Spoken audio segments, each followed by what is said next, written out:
Obra Amor Além de Tudo. Capítulo 1. Renovadores também precisam de divã. André, meu amigo, você vem fazendo a renovação mental. Em tais períodos, extremas dificuldades espirituais nos assaltam o coração. Lembre-se da meditação no Evangelho de Jesus. Sei que você experimenta intraduzível alegria ao contato da harmonia universal, após o abandono de suas criações caprichosas, mas reconheço que ao lado das rosas do júbilo, defrontando os novos caminhos que se descerram para a sua esperança, há espinhos de tédio nas margens das velhas estradas inferiores que você vai deixando para trás. Seu coração é uma taça iluminada aos raios do alvorecer divino, mas vazia dos sentimentos do mundo que a encheram por séculos consecutivos. André Luiz, pela psicografia de Chico Xavier. Os Mensageiros, capítulo 1. Era uma manhã, como todas as outras, aqui no Hospital Esperança. Nota de rodapé. O Hospital Esperança é uma obra de amor erguida por Eurípides Barçanufo no mundo espiritual. Seu objetivo é amparar os seguidores de Jesus, que se deparam com aflições e culpas conscienciais após o desencarne. Informações mais detalhadas sobre o hospital podem ser encontradas no livro Lírios de Esperança. Sonhei como nunca e acordei com um sentimento que não me era habitual. Tomava conta de minha alma uma sensação de elevação espiritual sem igual. Também pudera.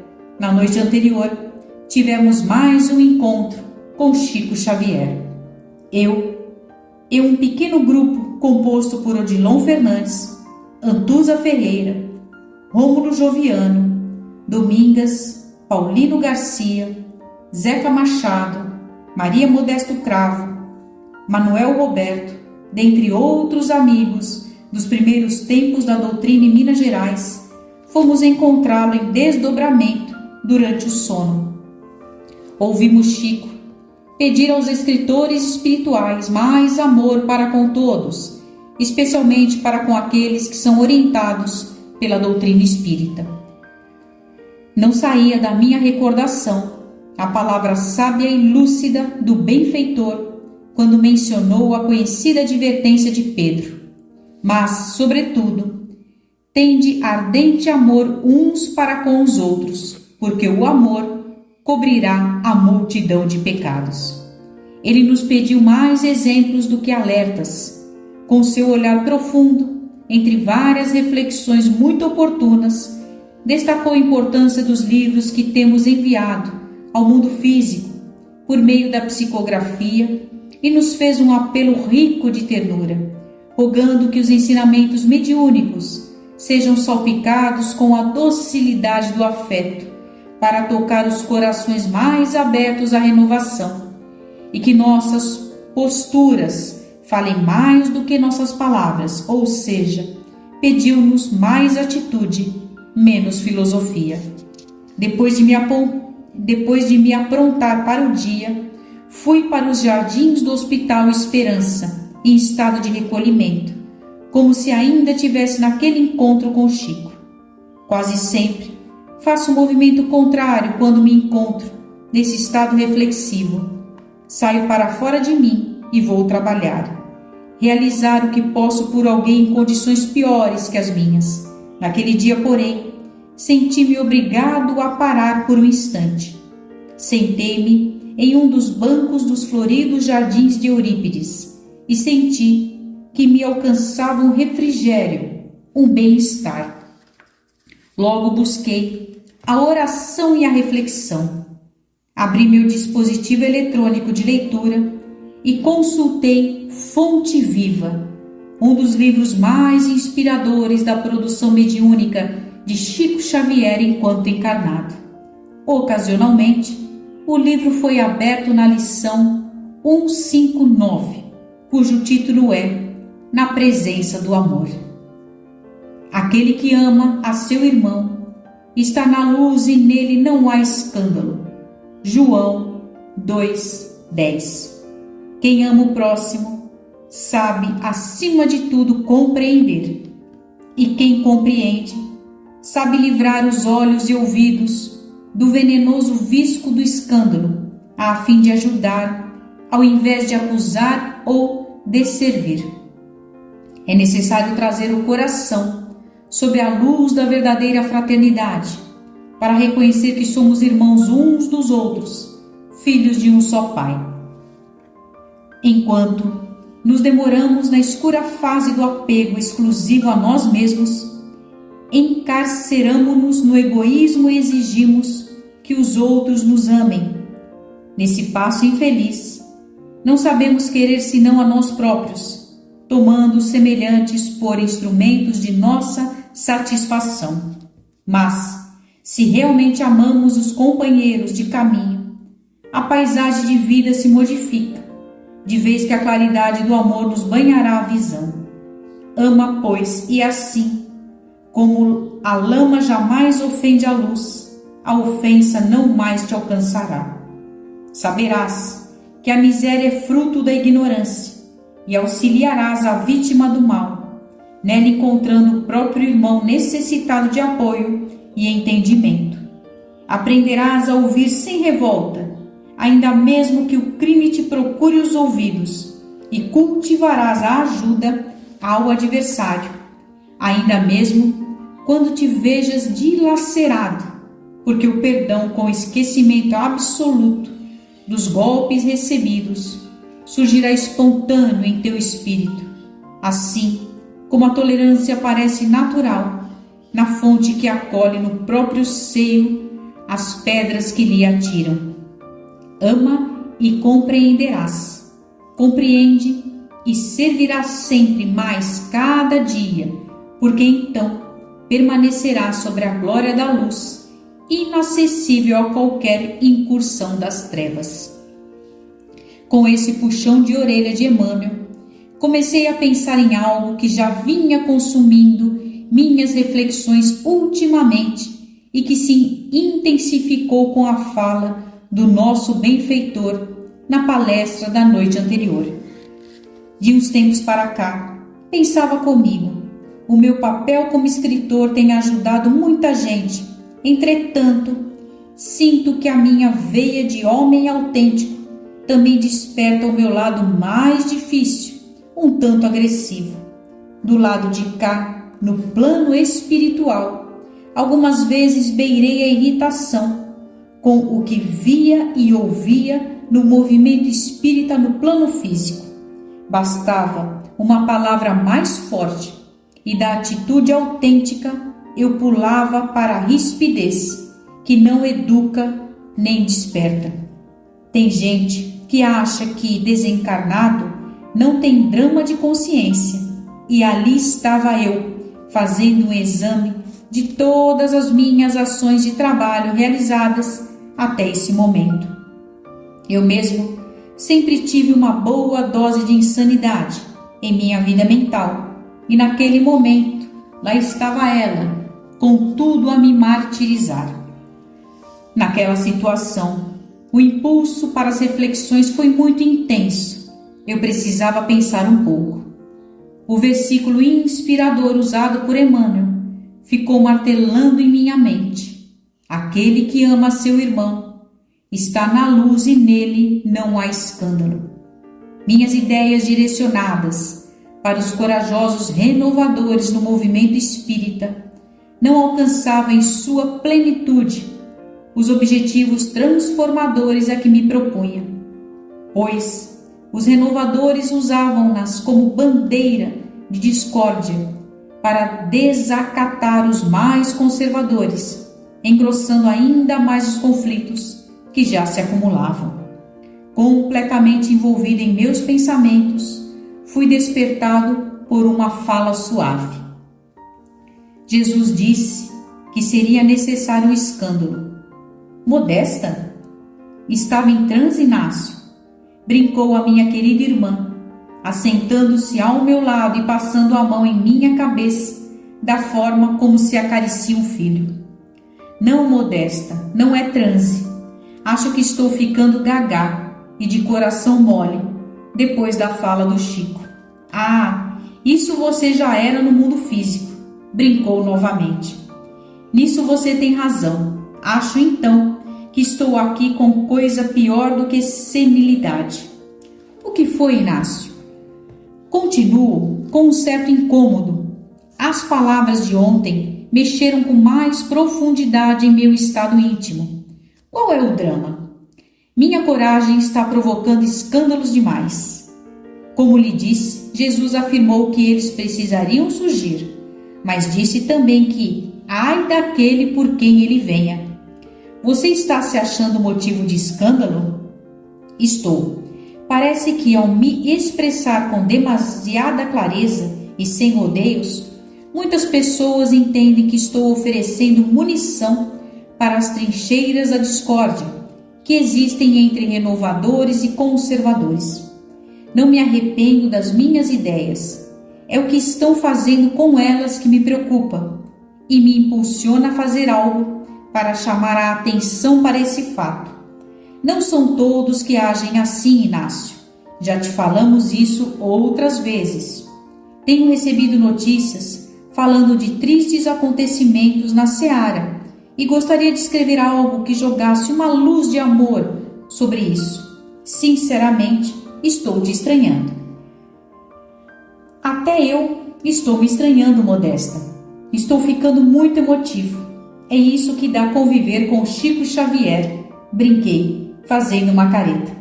Ontem, quando ele pediu mais amor aos escritores espirituais, foi para mim que ele lançou o primeiro olhar. E um olhar de Chico gruda. Temos fases assim, Inácio. Por mais corajosos que sejamos, sempre aparece uma dívida ou outra. E o próprio Chico, você sabe, sim, eu sei. Chico pede amor, pois ele mesmo nunca se acovardou.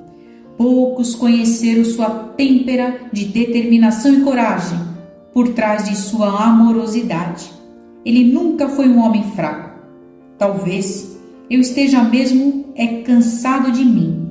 Acho que estou querendo ser anjo. Talvez dê mais certo. Você já é um anjo para os renovadores e corajosos como você. Recorde-se do parecer de Eurípides a respeito de seu trabalho. Você já sabe qual é. Já ouviu dele inúmeras vezes que alguém tem de fazer o que você faz. Existe o cirurgião que corta com coragem o tecido para operar, o enfermeiro que limpa e o auxiliar que prepara as ferramentas. Aqui não é diferente, pois cada qual dá o quinhão que pode no serviço que é do Cristo.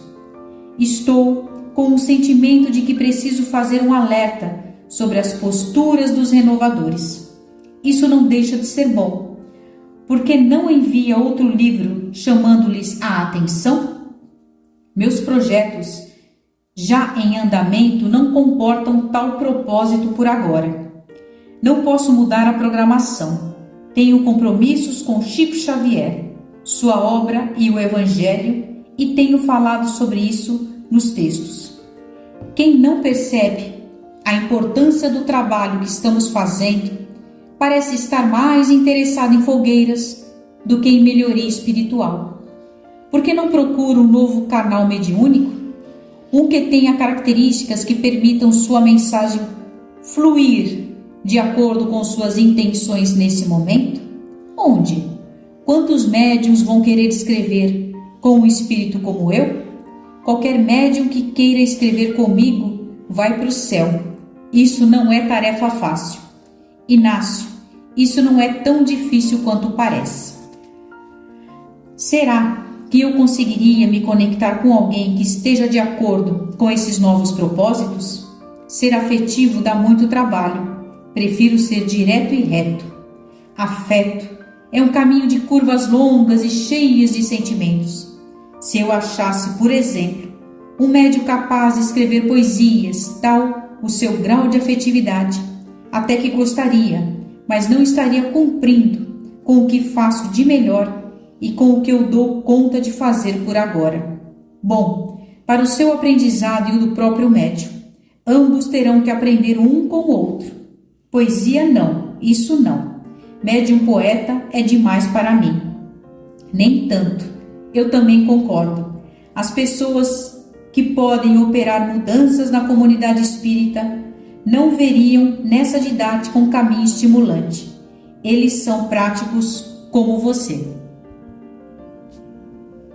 Eu preciso enviar uma mensagem aos que erguem a bandeira de um tempo novo para o movimento espírita. Os inovadores, se não tomarem cuidado, podem acabar fazendo remendo de pano novo em veste velha, como alertou Jesus. Com ideias e informações novas e reflexões mais arrojadas, correm o risco de agir contra tudo que vem sendo feito por se acharem mais preparados e adequados. É preciso que o pano novo represente atitudes novas, às quais não podem ser remendadas nas velhas posturas da soberba e da falsa convivência entre irmãos de ideal. Receio que minha forma determinada e entusiasmada de apresentar novas propostas possa estimular ainda mais o revanchismo, o deboche e o orgulho desmedido com relação aos novos conhecimentos que tenho transmitido. Sim, Inácio, você está coberto de razão. A riqueza das informações que têm sido enviadas ao mundo físico é uma responsabilidade para quem se torna detentor de tais conhecimentos. Conservadores e renovadores nada mais são que posições passageiras de quem cumpre, na verdade, funções e compromissos diferentes na enfermaria da comunidade espírita. Ambos, independentemente de tais posições, são almas que, como nós, carregam milênios de trevas a vencer, cada qual com sua função diante do progresso. Ter informação, conhecimento sobre o que tenho dito não torna ninguém melhor. Pelo contrário, saber tanta coisa nova não isenta o espírito da presunção intelectual. E esse é o alvo das minhas preocupações nesse momento. A ciência incha o ego, e se os trabalhadores de hoje usarem as ideias inovadoras apenas para destaque pessoal, nada mais farão que repetir as infelizes e desgastadas posturas dos que engessaram o pensamento e as práticas espíritas. Precisamos de pessoas corajosas, afetivas e verdadeiras, que desenvolvam a gentileza, o espírito de perdão, o bom humor e o sorriso nos lábios. O tempo, com o apoio da ciência, vai reconhecer o valor dessa nova postura. Conservadores e renovadores, de que mais o movimento espírita precisa, Inácio? Conservadores, cumpram a tarefa de orientar o caminho pela estrada pavimentada. Renovadores, cumprem a tarefa de mostrar outros caminhos que levam ao mesmo lugar. Conservadores, preferem a estrada pavimentada, orientada por placas sinalizadoras, referências e padrões coletivos que oferecem mais segurança. Renovadores, adaptam-se melhor às trilhas alternativas, com novos desafios e experiências que ampliam as formas de caminhar e vencer obstáculos. Conservadores são mais cautelosos, embora corram mais risco de enrijecer a viagem da experimentação, limitando o entendimento a preceitos irrefutáveis. Renovadores são mais ousados e correm maior risco de atropelar a capacidade de aprendizado com revelações surpreendentes, porém nem sempre claras ao entendimento, ou ainda de adotar a soberba de possuir a última novidade sobre o mundo espiritual. Se os conservadores desmerecem o valor dos renovadores, rotulando-lhes de adversários da causa espírita, provarão sua incapacidade de conviver com a diversidade e de entender as mudanças que estão acontecendo na forma de pensar e praticar o espiritismo. Se os renovadores desprezarem a importância das iniciativas dos conservadores, julgando-lhes atrasados em relação ao ideal, estarão ignorando o importante papel que a eles compete de zelar por uma base segura de entendimento a quem está dando os primeiros passos na doutrina, para que depois se ergam as paredes de mais amplas concepções. Nesse embate entre conservadores e renovadores, o que é perigoso e injustificável são as represálias, as difamações, as formas envernizadas de desrespeito e exclusão, a oficialização do certo e do errado. A comunidade espírita precisa dos dois, pois ambos cumprem funções progressistas. A despeito das características de cada um desses grupos, o que mais necessitamos na comunidade espírita é o respeito, acolhimento amoroso, fraternidade e autenticidade uns com os outros. É preciso ter consciência que, a nosso próprio modo, todos estamos colaborando para um futuro mais luminoso, para a doutrina e para um planeta melhor. Que haja mais carinho e bondade entre nós. Isso sim é que vai fazer alguma diferença em termos de avanço espiritual e não a forma conservadora ou renovadora de entender e praticar o espiritismo. Suas ideias nesse contexto, Inácio, são como graxa para lubrificar o pensamento. Mas tem gente se usando como fuzis para emboscadas intelectuais. Da mesma forma que alguns usam as obras de Chico e de Kardec como se fossem selo de garantia de um modelo de ser espírita e de estadia segura no além-túmulo, outros usam as obras inovadoras como se fosse um novo selo que assegura uma certeza doentia a respeito de certos conteúdos, os quais sustentam um estado emocional de grandeza espiritual sem a necessidade do desenvolvimento de novas posturas. Estamos usando o conhecimento de forma incorreta há muito tempo, Inácio. Não queira mudar esse quadro do dia para a noite. É verdade. Adoramos a postura de doutores da lei. Antes era a lei dos profetas, agora são as obras de Kardec. Por isso, Chico nos chamou a atenção no encontro de ontem. Lembra-se do que ele disse? A maioria dos que reencarnaram como espíritas nos primeiros tempos do espiritismo no Brasil ainda é formada por espíritos com grandes quedas no campo da aplicação da inteligência, sendo esta uma situação muito difícil de ser recuperada diante da consciência. Sim, eu me recordo. Isso está aqui na minha memória. Vejo o Chico com a boca toda iluminada e falando sobre isso o tempo todo, desde ontem. Ele disse também que levantar do tombo da inteligência é mais difícil, porque este necessariamente não gera um sofrimento, enquanto o tombo do coração gera na própria dor o estímulo para avançar.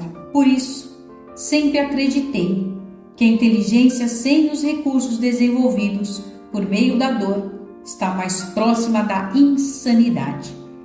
Por essa razão, faz-se urgente e necessária uma educação emocional entre os espíritas. Trazer o Evangelho para o coração demanda um autoconhecimento focado em sentimentos.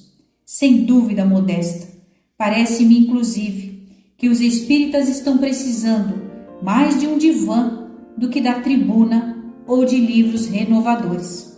Precisamos todos do amor, Inácio. Não foi o que relembramos ontem com Chico? Amarmos-nos primeiro e em seguida nos instruirmos, conforme a assertiva de O Evangelho segundo o Espiritismo. Cada qual vai absorver o tanto de conhecimento que pode e do jeito que lhe é possível. Não temos controle sobre isso. Junto com a clareza de seus textos, incentive mais o amor entre os irmãos da seara espírita. Já faço isso, mas eles estão preferindo as partes apimentadas, adicionando ainda a interpretação que lhes é própria. Foi sempre assim, Inácio. E de mais a mais, um livro, quando escrito e entregue ao público, é uma concessão de direito para que o leitor faça o que melhor lhe aprouver com as ideias nele contidas.